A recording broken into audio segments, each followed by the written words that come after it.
ఒక మహిళ పైన రామ్కోటి ఏరియాలో, అంటే 1 టౌన్ రామ్కోటి ఏరియాలో, ఏలూరులో అత్యాచార ప్రయత్నం జరిగింది.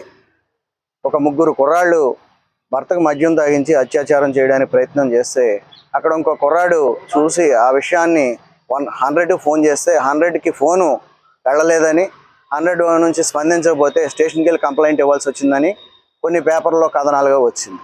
అలాగే వెంటనే వాళ్ళపైన చర్యలు తీసుకోకుండా, స్పందించకుండా 100కి ఫోన్ వెళ్ళినా ఉన్నటువంటి పోలీస్ యంత్రాంగం తక్షణమే స్పందించేలాగా 100 పనిచేసేలా పెట్టుకోవడం, అలాగే ఇటువంటి ఘటనలు జరిగినప్పుడు వారిపైన తక్షణమే చర్యలు తీసుకోవడం అనేది ఉండాలని, అలాగే మద్యం ఎక్కడ పడితే అక్కడ రోడ్ల పక్కనే తాగేటటువంటి పరిస్థితి కనపడతా ఉంది. ఈనాడు మద్యం ఏర్లై పారుతోంది. మద్యం, గంజాయి, డ్రగ్స్ కూడా ఈ రాష్ట్రంలో ఎక్కువగా చేస్తూ ఉన్నారు, యువత పాడవుతూ ఉన్నారు.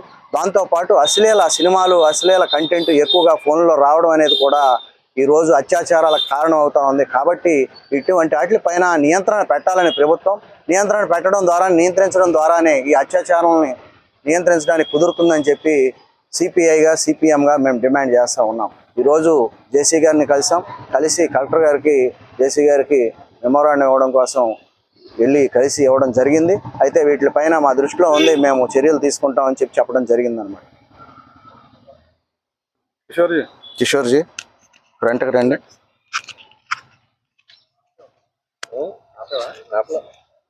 ఆపే